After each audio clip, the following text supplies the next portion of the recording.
പാലക്കാട്ട് സിറ്റി ബസ്സുകൾ ഓടിത്തുടങ്ങി. സത്യത്തിൽ പാലക്കാട്ടുകാർക്ക് ഒരു MLA കൊണ്ട് വലിയ നാണക്കേടുണ്ടായെങ്കിലും അതൊക്കെ പരിഹരിക്കാൻ കഴിയുന്ന രീതിയിലേക്ക് ഇപ്പോൾ മാറുകയാണ് പുതിയ MLA രമേഷ് പിഷാരടി. ആദ്യം മുതൽ തന്നെ പാലക്കാട് മണ്ഡലത്തെ വികസനത്തിൻ്റെ കൊടുമുടിയിൽ എത്തിക്കുമെന്ന് സത്യം ചെയ്ത് തുടങ്ങിയ MLAയുടെ പ്രവർത്തനങ്ങൾ ഓരോന്നും ഫലം കാണുകയാണ്.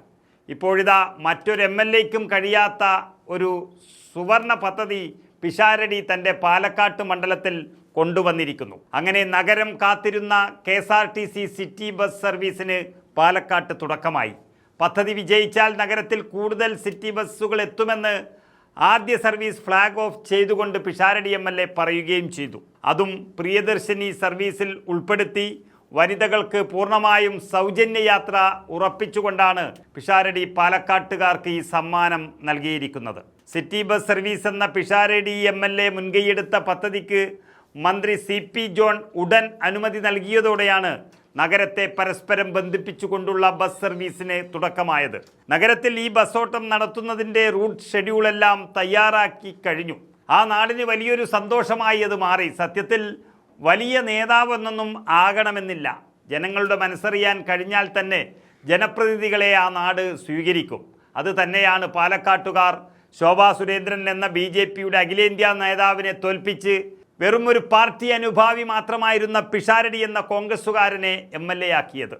ശരിക്കും പറഞ്ഞാൽ ഇത്തവണ പാലക്കാട്ട് കോൺഗ്രസിന് ജനങ്ങൾ വോട്ടു നൽകാൻ സാധ്യതയില്ലായിരുന്നു. കാരണം കഴിഞ്ഞ ഉപതെരഞ്ഞെടുപ്പിൽ സ്വന്തം നാട്ടുകാരനെ പോലും പരാജയപ്പെടുത്തി പത്തനംതിട്ട ജില്ലക്കാരനായ രാഹുൽ മാങ്കൂട്ടത്തെ പാലക്കാട്ട് ജയിപ്പിച്ചത് കോൺഗ്രസിനോടുള്ള ഒരു സ്നേഹം കൊണ്ടാണ്. പക്ഷേ മാങ്കൂട്ടം MLA ആയതിനു ശേഷം ചെയ്തത് പാർട്ടിയെ തന്നെ മുഴുവൻ നാണം കെടുത്തി കഴിഞ്ഞു. കാമകേളിയിൽ അഭിരമിച്ച് അധമനായ ഒരു MLAയെ പാർട്ടിയും പുറത്താക്കി, പാലക്കാട്ട് നിന്നും പുറത്താക്കി. ആ സ്ഥിതിക്ക് പാലക്കാട്ടുകാർക്ക് മാങ്കൂട്ടത്തോടുള്ള ഒരു പ്രതിഷേധം കോൺഗ്രസിനോട് അവിടെ തീർക്കുമെന്ന് ഉറപ്പായിരുന്നു. പക്ഷേ രമേഷ് പിഷാരടി സ്ഥാനാർത്ഥിയായി എത്തിയതോടെയാണ് പാലക്കാട്ടുകാരുടെ ആ ദേഷ്യമൊന്ന് തീർന്നത്. പിഷാരടി ജയിക്കുമെന്നായപ്പോൾ പല അക്രമങ്ങളും അദ്ദേഹത്തിനെതിരെ BJP നടത്തി. വഴിയിൽ തടഞ്ഞു, മർദ്ദിക്കാൻ നോക്കി, പണം കൊടുത്ത് ജനങ്ങളെ പാട്ടിലാക്കാൻ നോക്കി. പക്ഷേ എല്ലാ പ്രതിരോധങ്ങളെയും ഭേദിച്ച് പിഷാരടി MLA ആയി. ഇപ്പോഴിതാ മറ്റൊരു MLAക്കും കഴിയാത്ത തരത്തിൽ സിറ്റി ബസ്സും ആ നഗരത്തിൽ കൊണ്ടുവന്ന് ചരിത്രം സൃഷ്ടിച്ചിരിക്കുകയാണ്. അങ്ങനെ കളിചിരിയും തമാശകളും മാത്രമല്ല, ഒരു ഭരണാധികാരിയുടെ മെയ്വഴക്കവും പിഷാരടിക്കുണ്ട് എന്ന് അദ്ദേഹം തെളിയിച്ചിരിക്കുകയാണ്.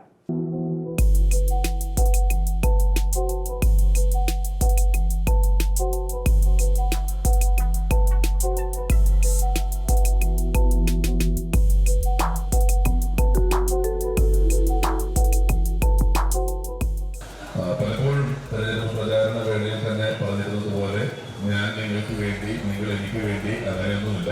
നമ്മളെല്ലാവരും തെരഞ്ഞെടുപ്പിന് ശേഷം എപ്പോഴും നിൽക്കുന്നത് ഒന്നിച്ച് പാലക്കാടിന് വേണ്ടി എന്നുള്ള ഒരർത്ഥത്തിൽ തന്നെയാണ് ഇതിനെ കാണുന്നത്.